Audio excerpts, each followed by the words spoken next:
Bonjour à tous, vous êtes au cœur de l'info avec RTI 1. On développe tout de suite ensemble les titres de cette édition. Le vice-président de la République est en déplacement dans la Corne de l'Afrique en Éthiopie. Tiemoko Melet-Kone représente le chef de l'État, le président Alassane Ouattara, à la 37e session ordinaire de la conférence des chefs d'État et de gouvernement de l'Union africaine à Addis Abeba. Les discussions s'ouvriront demain samedi. Tournée de remerciement des guides religieux après le sacre des éléphants de Côte d'Ivoire à la CAN 2023. Hier, jeudi, le Premier ministre est allé montrer sa reconnaissance aux guides religieux de notre pays. Il les a invités à prendre part à un grand rassemblement demain, samedi, au Palais de la Culture de Treichville. Et puis au Sénégal, le Conseil constitutionnel a déclaré la loi qui reporte la présidentielle au 15 décembre 2024, contraire à la Constitution. Il a annulé le décret du président Macky Sall qui annulait la convocation des électeurs pour le scrutin du 25 février prochain.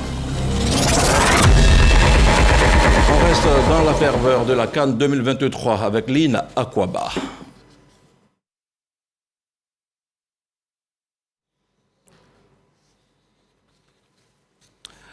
Elle est avec nous sur ce plateau l'ambassadeur Fanta Cissé, représentante résidente de la CEDEAO en Côte d'Ivoire. Bonjour, Excellence.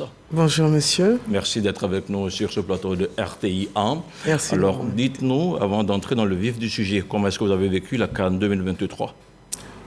Avec une grande ferveur. C'était vraiment la communion de tous les pays de la CEDEAO. Donc, le brassage culturel de nos différents pays, donc les États membres, qui représente donc 15 pays, et nous avions accompagné donc la Côte d'Ivoire afin que, elle puisse gagner sur tous les points cette canne de l'hospitalité. D'accord. Alors, on va aller un peu plus en profondeur tout à l'heure. On vous prendra en cours d'édition. Arrivée du vice-président de la République en Éthiopie, où il représente le chef de l'État, le président Alassane Ouattara, à Addis Abeba. Tiemoko Melet-Kone conduit une délégation qui prendra part à la 37e session ordinaire de la conférence des chefs d'État et de gouvernement de l'Union africaine. Les discussions de la conférence des chefs d'État et de gouvernement porteront sur l'éducation, mais aussi et surtout sur des questions de paix et de sécurité en Afrique. Le commentaire de Mahama Traoré. Bolé International Airport d'Addis Ababa, capitale d'Éthiopie. C'est un accueil particulier qui est réservé au numéro 2 de l'exécutif ivoirien. Les autorités éthiopiennes ont tenu à féliciter la Côte d'Ivoire, pays hôte et victorieux de la 34e édition de la Coupe d'Afrique des Nations de football qui vient de s'achever. Pour le symboliser, Tiemoko Melet-Kone est invité à couper un gâteau aux couleurs de la Côte d'Ivoire, de l'Éthiopie et de la CAN. Le vice-président de la République s'est dit touché par ce geste d'amitié du gouvernement éthiopien. Pour ce qui est du motif de sa présence en Éthiopie, Tiemoko Melet-Kone vient représenter le président Alassane Ouattara à la 37e session ordinaire de la conférence des chefs d'État et de gouvernement de l'Union africaine. Session placée sous le thème « Éduquer une Afrique au XXIe siècle », construire des systèmes éducatifs résilients pour un accès accru à un apprentissage inclusif, qualitatif, tout au long de la vie et pertinent pour l'Afrique.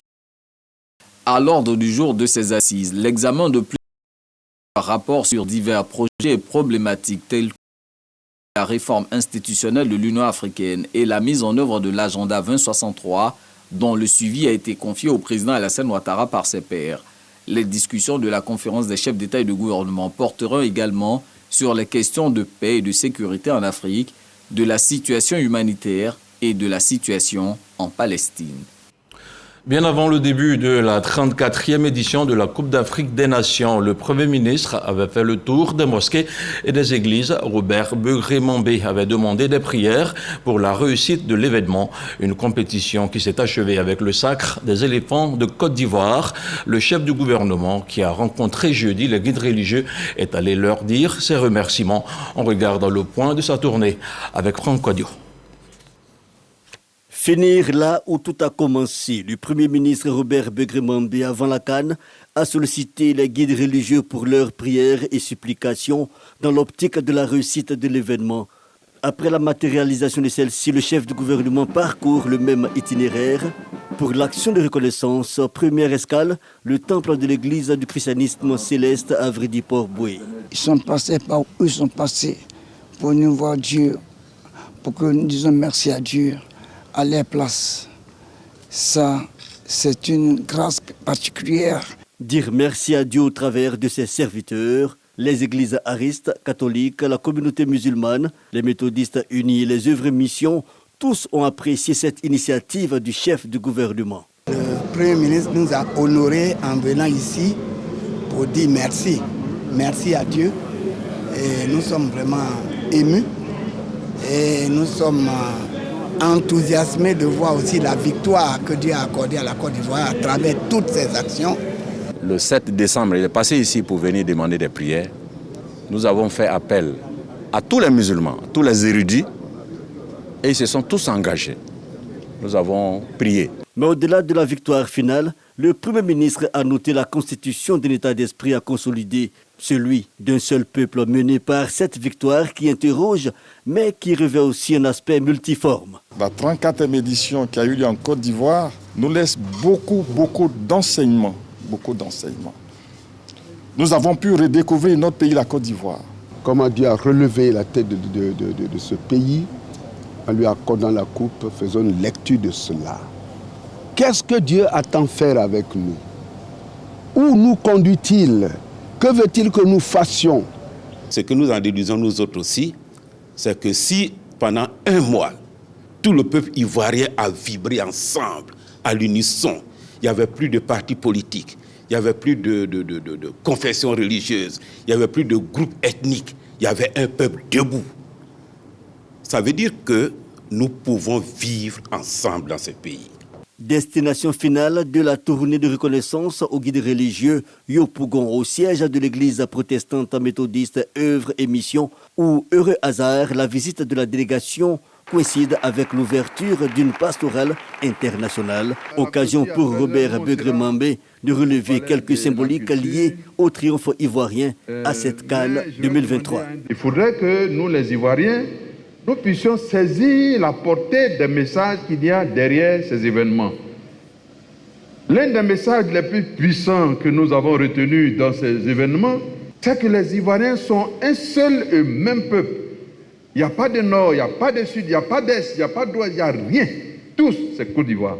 Donc nous devons nous aimer les uns les autres. Point d'orgue, à chaque étape, le Premier ministre a invité l'ensemble des Ivoiriens à un grand rassemblement de prières et de reconnaissance à Dieu ce samedi 17 au matin au Palais de la Culture de Treichville. Après la présidence de la République, le trophée de la CAN 2023 a été présenté hier jeudi aux députés. Max, Alain, Gradel, Emerse Faye et Idriss Diallo ont fait le déplacement de l'hémicycle aux élus de la nation. Ils ont dit merci pour le soutien apporté aux éléphants. On retrouve encore une fois Moussa Konaté. Le trophée de la Coupe d'Afrique des Nations présenté aux députés. Un troisième sacre continental dont se félicite la représentation nationale. Cette coupe devant nous est tout un symbole. Car pour nous, représentants du peuple, cette coupe est le résultat d'un travail concerté dans l'union de tous les fils et toutes les filles de la Côte d'Ivoire. Durant la compétition, l'Assemblée nationale s'est mobilisée pour apporter son soutien au comité d'organisation de la CAN ainsi qu'à l'équipe nationale. Le président de la Fédération ivoirienne de football traduit toute sa reconnaissance aux élus de la nation. Les élus que vous êtes avez voté le budget. Sans votre vote, nous n'aurions pas eu les moyens. Nous voudrions aussi vous remercier pour cet engagement et pour ce soutien. Le plus grand merci revient au peuple de Côte d'Ivoire. Le peuple de Côte d'Ivoire a été présent, a marché à l'unisson, nous a soutenus. Organiser la CAN 2023 et la remporter, la Côte d'Ivoire réalise l'exploit du pays organisateur vainqueur. Pour le président Adama Bictogo, cette performance est le fruit des efforts de solidarité et d'unité.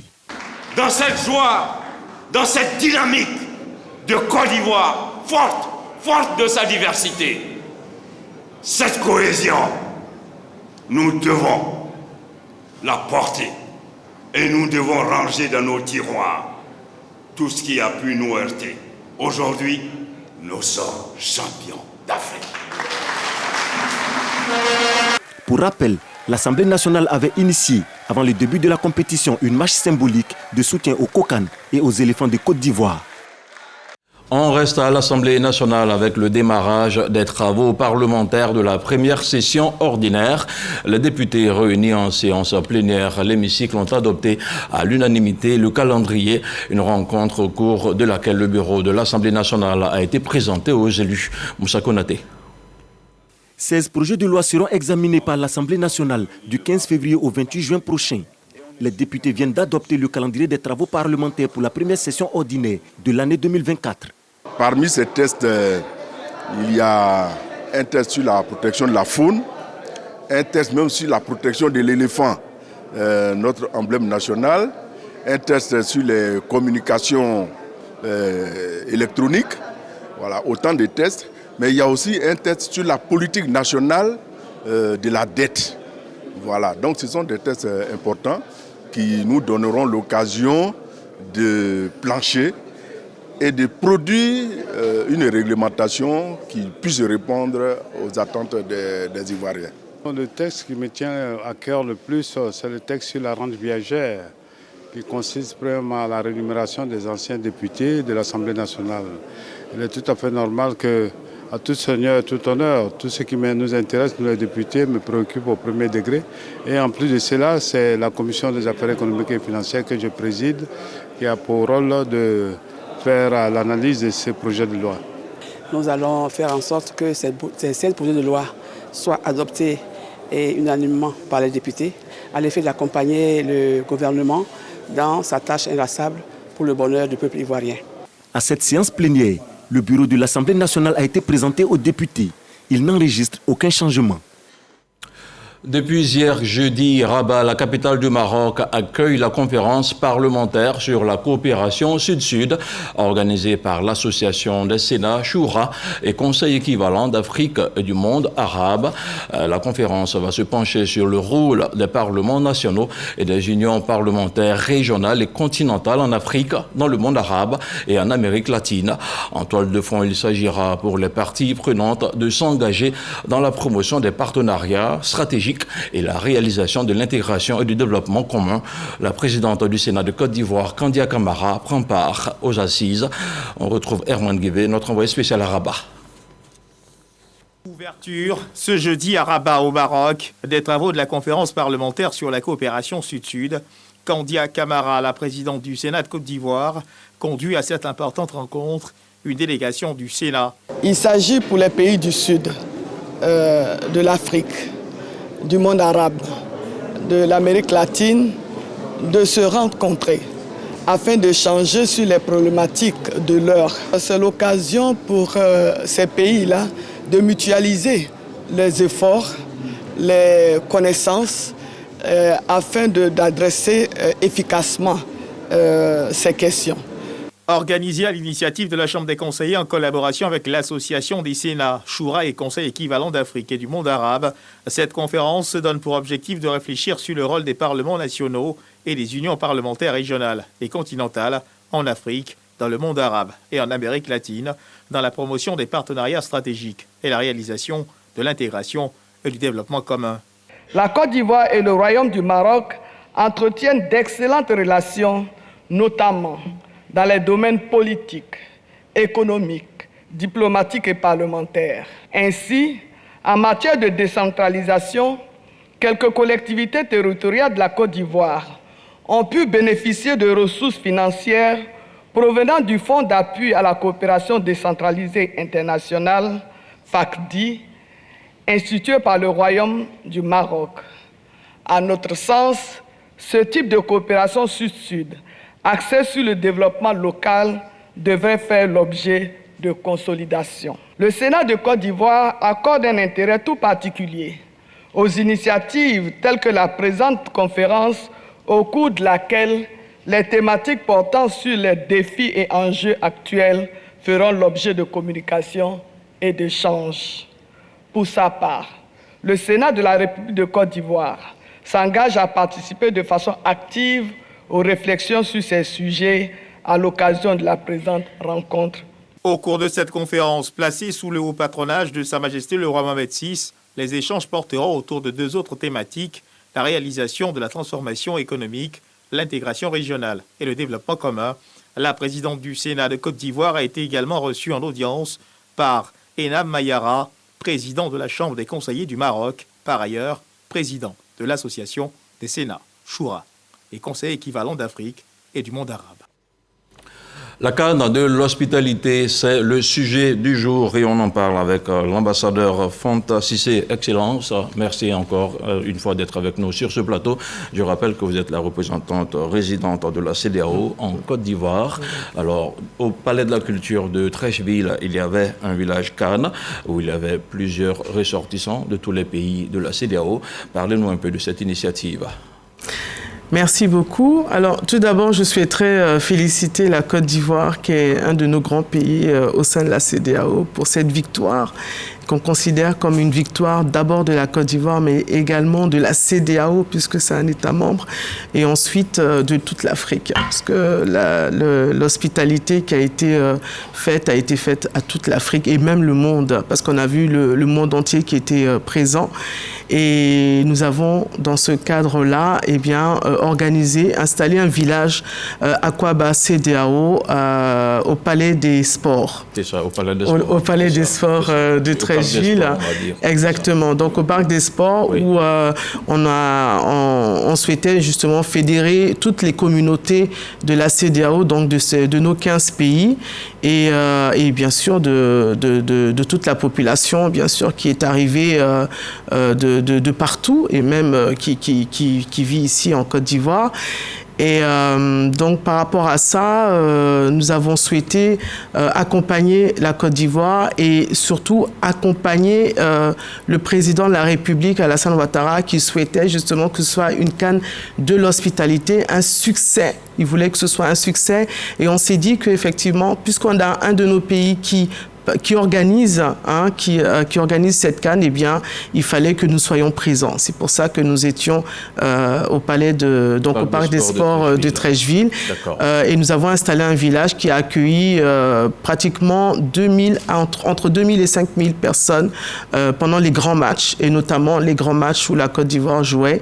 Et j'aimerais souligner également que nous avons 10 pays, n'est-ce pas, qui étaient en compétition, donc 10 pays sur 15 de la CEDEAO qui étaient en compétition pendant ce tournoi. Alors, quand vous parlez d'accompagnement, il était de quel type, l'accompagnement dont vous parlez ? Alors, l'accompagnement, c'était d'abord d'être présent sur ce village, mais également encourager les équipes ivoiriennes, encourager toutes les équipes de nos 10 États, n'est-ce pas, qui étaient en compétition. Et pendant cet accompagnement, eh bien, nous avons installé des stands commerciaux pour présenter les richesses des pays de la CEDEAO, de ces 15 pays-là, mais également les valeurs et l'art culinaire, les mets culinaires, et également tout ce qui est potentialité de ces 15 pays de la CEDEAO. Nous avons vraiment accompagné la Côte d'Ivoire afin qu'elle puisse assurer ce succès-là. Et c'était pour nous une manière aussi de promouvoir la CEDEAO pendant ce mois de compétition. Voilà. Alors, en dehors de l'aspect culinaire, de l'aspect culturel, et sinon, on parle aussi des investisseurs, des modélistes, des stylistes qui étaient aussi présents à la CAN 2023 dans la commune de Cocody. Plusieurs créateurs issus des pays participants à la CAN ont égayé le public avec un défilé de mode. L'événement initié par Africa Fashion International a enregistré la présence du président de la CAF et de plusieurs personnalités ivoiriennes. On regarde le reportage de Serge Pacom Didi dans un commentaire de Jean-Marc Djadji. Culture, créativité, autonomisation des communautés sont les maîtres mots de ce défilé de mode initié par Africa Fashion International. Tenu dans cette ferveur de la Coupe d'Afrique des Nations 2023, cet événement fait la part belle aux créateurs et professionnels de mode des pays participants. Côte d'Ivoire is the fourth largest export. L'objectif de cet événement, c'est de célébrer ce pays-là qui est aussi le pays de la mode. Donc soutenir et accompagner les stylistes. La mode, le sport, c'est lié. Voilà, donc il n'y a pas de séparation. Et nous nous battons justement pour que cette mode-là soit reconnue sur le plan international. Un volet social marquée par une vente aux enchères dont les profits seront reversés au centre artisanal Abbé Apo Elisabeth de Montezo dans la région d'Alépé. Une initiative de la styliste ivoirienne Michel Yakis. Je suis très heureuse, très émue, très reconnaissante à l'organisation de Mme Motsepe et qui a bien voulu nous faire un don à l'atelier, au centre de tissage communautaire de Montezo, un don de $50 000. Et un grand merci à Mme la ministre Françoise Remac, ministre de la Culture et de la Francophonie, qui a bien voulu défendre notre cause auprès de cette organisation. Dans un événement aussi important que représente la Cannes, avec toutes les lumières qui sont braquées sur la Côte d'Ivoire, c'est formidable, je dirais c'est extraordinaire, l'initiative de Mme Motsepe de venir célébrer la culture, la mode en Côte d'Ivoire. Ce défilé de mode vise également à reconnaître les efforts fournis par le ministère de la Culture et de la Francophonie pour ce secteur. Nous avons pu montrer les différents aspects de la mode des pays qui étaient en compétition. Très heureux de nous retrouver afin de rendre hommage au président de la République qui a permis que tout cela soit possible. Ce défilé de mode fut marqué par un protocole d'accord entre la Confédération africaine de football, le ministère de tutelle et de African International Fashion pour une plus large diffusion de la mode africaine dans toute sa diversité. Excellence, Fanta, si vous venez d'assister à un défilé de mode qui s'est tenu en marge de la Cannes. Réaction? Eh bien, écoutez, on voit encore une fois que la Côte d'Ivoire accueille toutes les compétitions et tout ce qui a trait et tout ce qui permet à la Côte d'Ivoire de briller dans le pays, mais également à l'extérieur. Et c'est ce qui s'est passé aussi pendant cette Cannes. La Côte d'Ivoire a brillé de mille feux et a permis à d'autres pays de briller, notamment les pays de la CEDEAO, donc je reviens dessus. Et l'accompagnement que nous avions fait, c'est notamment au niveau de la sécurité et l'accueil. Des invités, des touristes, des participants aussi de la Cannes, mais des touristes aussi, puisque nous avons, avec le ministère de la Sécurité, accueilli les invités, les personnalités qui venaient, et même les étrangers, puisque nous avons, au niveau des frontières, mis des équipes afin que, on puisse aider et participer aux différentes frontières de la Côte d'Ivoire avec le CESCRAO, qui est la fédération des conducteurs routiers, pour que justement elle puisse aider la sécurité à accueillir et aussi assurer la sécurité des personnes qui viendront donc de l'étranger. C'est aussi ça, l'une des missions de la CEDEAO, assurer la sécurité des biens et des personnes à l'intérieur d'un État. Alors, la Cannes, on l'a vu, elle a fait des records, des chiffres annoncés par la CAF. Par exemple, il y a eu près de 2 milliards de téléspectateurs pour suivre cette compétition sur un mois. Alors, c'est du jamais vu, c'est une première. Quel est votre avis là-dessus? Je suis tout à fait d'accord. C'est vraiment... c'était l'extase, c'était merveilleux de voir ça, qu'un pays puisse recevoir tant de monde et surtout assurer l'accommodation en fait, de ces personnes-là, la commodité sur le plan hôtelier, sur le plan logistique, tout était vraiment préparé, tout était mis au point pour que les personnes qui sont venues de l'extérieur participent vraiment activement à cette Cannes-là. Et nous avons aussi contribué au succès, on peut dire, parce que à notre façon, c'était vraiment, comme je l'ai dit, accompagner le pays et montrer que c'est un des pays phares de la CEDEAO, un des pays pour lequel nous avons beaucoup de respect et avec lequel nous travaillons beaucoup, nous menons beaucoup d'activités. Il était important pour nous de remercier à notre façon la Côte d'Ivoire et nous avons travaillé avec tous les pays frères qui se trouvent ici, puisque la Côte d'Ivoire, on considère la Côte d'Ivoire comme une mini CEDEAO. Donc, puisqu'il y a beaucoup de nos ressortissants qui sont ici et nous avons travaillé avec la présidence de l'UREM CEDEAO, que l'Union des ressortissants des États membres de la CEDEAO, avec ses différents présidents et les communautés qui étaient présentes massivement donc, dans notre village Akwaba CEDEAO. le parc des sports de Treichville. Tout à Alors, fait. direction maintenant la ville de Korogo, où un millier d'élèves du ministère de l'enseignement technique, de la formation professionnelle et de l'apprentissage viennent d'achever leur stage Cannes. Avant leur retour dans leurs différents établissements d'origine, ces stagiaires ont été célébrés pour un rendement satisfaisant. Si Kwasi, Léon Brou.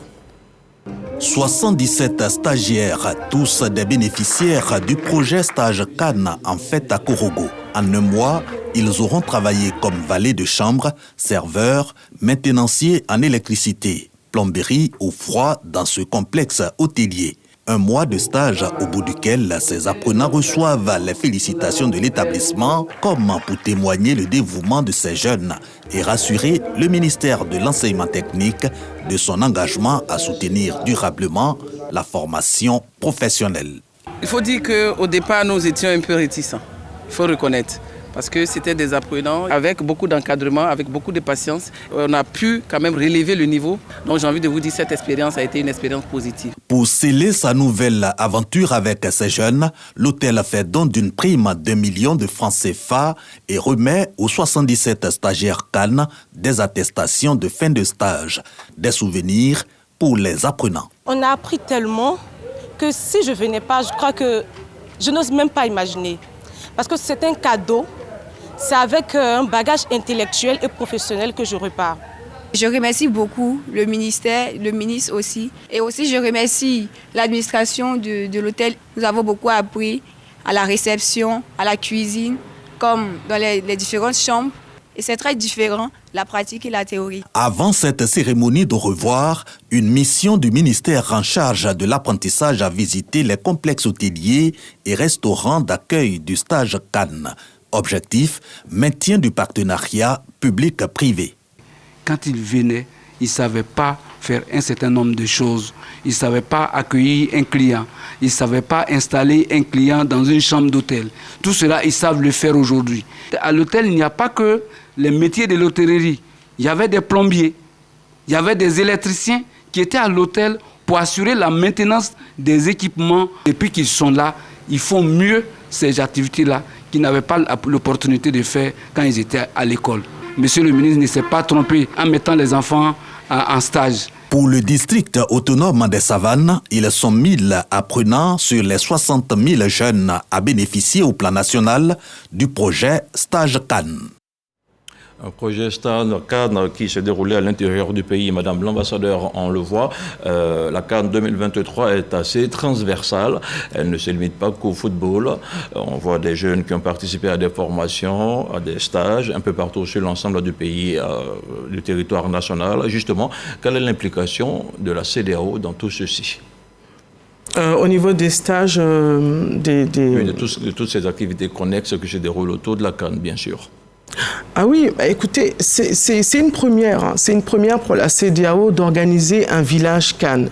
Et nous, depuis la création de la CEDEAO en 1975. Donc ça a été une première pour nous et nous comptons continuer dans ce sens. Et comme nous sommes là pour la Côte d'Ivoire, nos bureaux sont installés à Cocody, eh bien nous allons travailler avec l'équipe qui organise justement ce genre d'activités pour voir comment est-ce qu'on peut les accompagner afin d'assurer une continuité de cette Cannes. Parce qu'il y a eu un succès, mais il faut assurer la continuité et nous sommes là pour participer donc à cette continuité-là. Alors, c'était une première pour vous. Oui. Quels ont été les temps forts de cette organisation-là pour vous, justement, au Parc des Sports de Treichville? Qu'est-ce qui a marché? Qu'est-ce qui a moins bien marché? Qu'est-ce qui s'est déroulé avec satisfaction, selon vous? Alors, ce qui s'est déroulé avec satisfaction, c'était le fait que nous avions eu l'occasion de montrer nos valeurs, de présenter nos cultures à travers les défilés de mode dont vous parliez tout à l'heure, à travers des danses traditionnelles, à travers la présentation de nos masques traditionnels, de nos tenues traditionnelles. Et c'est tout ça que nous avons mis en avant. Et nous avons également mis l'accent sur la santé. La santé qui était un des points centraux donc, de ce village-là, de l'organisation de ce village. Nous avons travaillé avec l'OAS, l'Organisation ouest-africaine de la santé, qui est qui est une institution de la CEDEAO et qui est venue pour nous accompagner et mettre en lumière donc, l'importance sur la santé. Et en partenariat avec l'OMS, l'Organisation mondiale de la santé, Et nous avons vraiment travaillé. Et le ministère de la Santé, bien sûr, qui nous a accompagnés, qui nous a mis à disposition le matériel, les outils nécessaires afin que nous puissions assurer donc, des tests, faire des tests, donner des conseils sur la santé et accompagner des gens, enfin des personnes qui étaient venues, des visiteurs. Non, c'était vraiment toute une équipe qui a travaillé autour de ce village. Ce qui a moins bien marché, quelquefois on s'est retrouvé un peu en deçà du nombre de populations qu'on attendait. Oui, parce qu'en fait, on a manqué de communication. D'accord. Et pourtant, le ministre de la Communication nous a accompagnés. Mais on pensait vraiment avoir plus de population. Et je pense que ça sera quelque chose qu'il faudra corriger la prochaine fois. Peut-être passer plus avec la RTI, faire des émissions, préparer le prochain grand événement qui aura lieu ici en Côte d'Ivoire. Et puis aussi la prochaine CAN. Et on espère que ce sera la 2e édition. Et en tout cas, pour l'instant, la Commission, on est assez enchanté de ce qui a été réalisé ici en Côte d'Ivoire. Alors, tout à l'heure, vous parliez de santé. À l'assaut du sida, CAN 2023, c'est un programme de sensibilisation du ministère de la Santé, de l'hygiène publique et de la couverture maladie universelle. Au cours de la campagne, 12 lauréats ont été récompensés au village CAN CEDEAO, qui avait ses quartiers au parc des sports de Treichville. Plusieurs milliers de jeunes issus de la région ouest-africaine ont été sensibilisés sur le fléau. Sephora Zeki. Sensibiliser la jeunesse via le numérique, c'est l'objectif visé par le jeu à l'assaut du sida, session CAN 2023 initiée en partenariat avec le ministère de la Santé, de l'hygiène publique et de la couverture maladie universelle. Ce jeu-là est parti d'une réflexion avec le ministère de la Santé et l'ONU-SIDA et on voulait toucher les jeunes. Alors on cherchait comment pouvoir continuer à parler de cette thématique avec notre nouvelle génération qui est vraiment dans une bulle, beaucoup consommatrice de réseaux sociaux, de jeux vidéo, de smartphones, etc. Le choix de la digitalisation semble avoir porté ses fruits car depuis son lancement, ce sont 123 000 jeunes qui ont participé à ce jeu.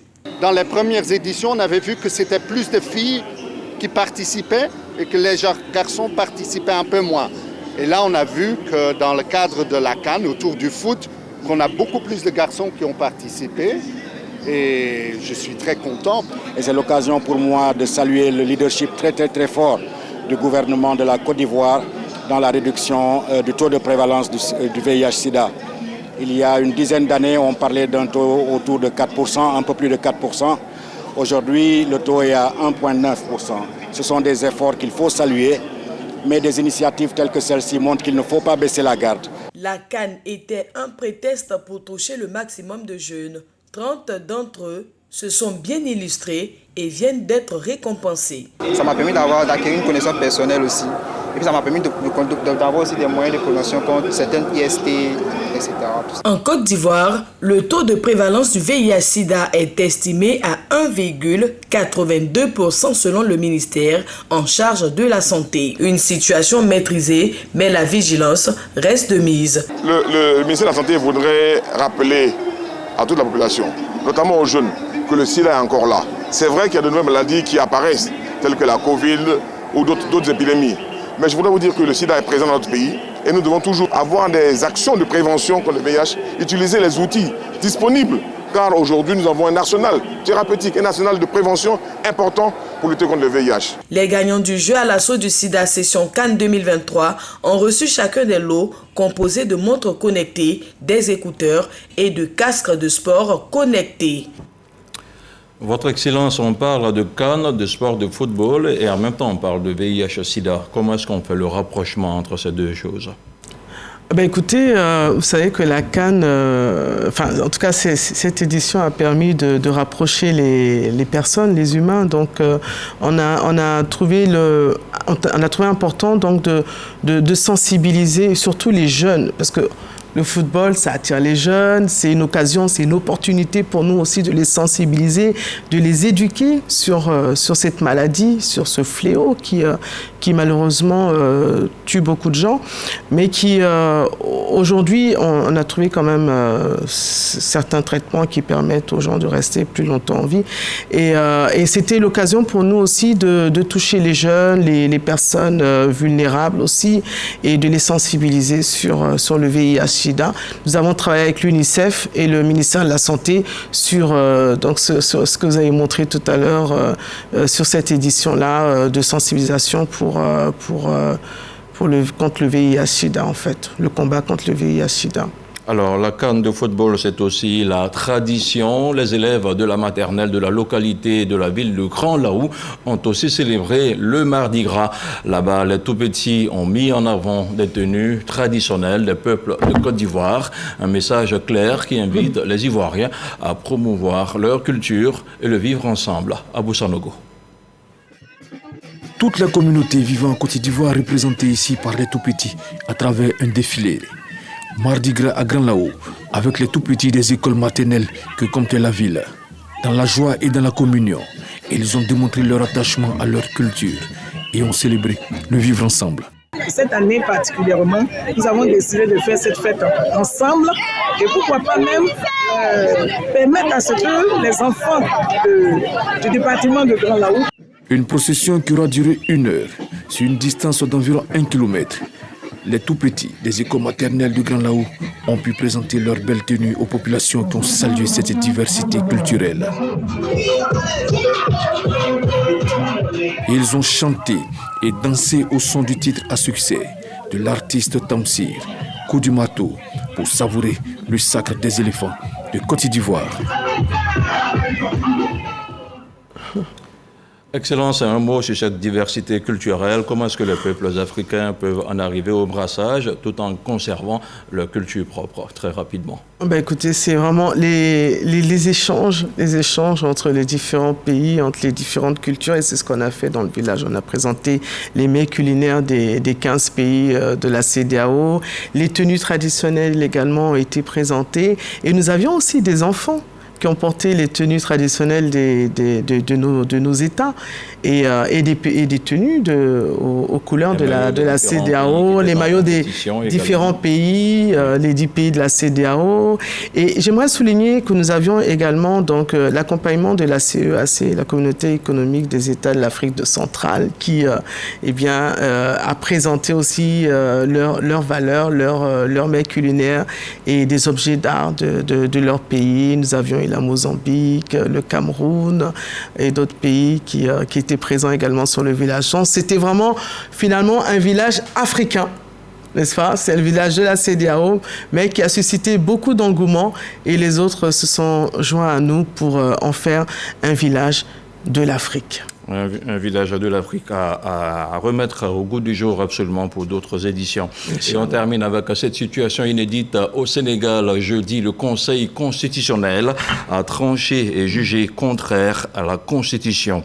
La loi qui reporte la présidentielle au 15 décembre. Dans cette même décision, il a annulé le décret du président Macky Sall qui annulait la convocation du corps électoral pour le 25 février prochain. D'avis d'experts, il s'agit d'une décision historique.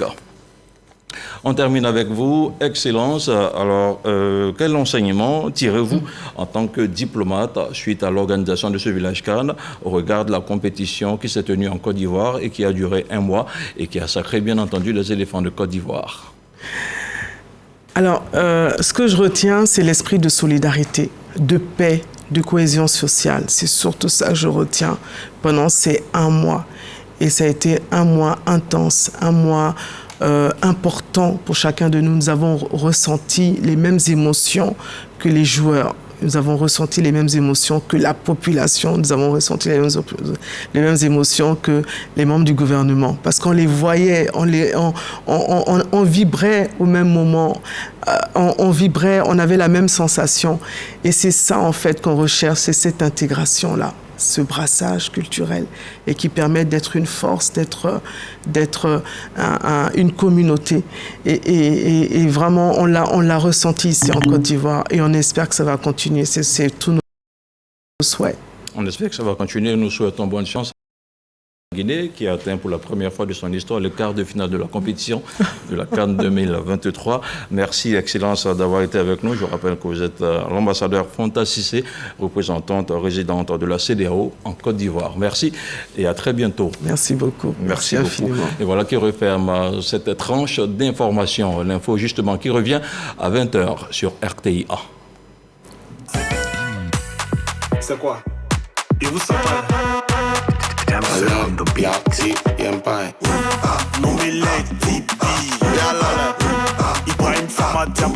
شرفت على بلد البيا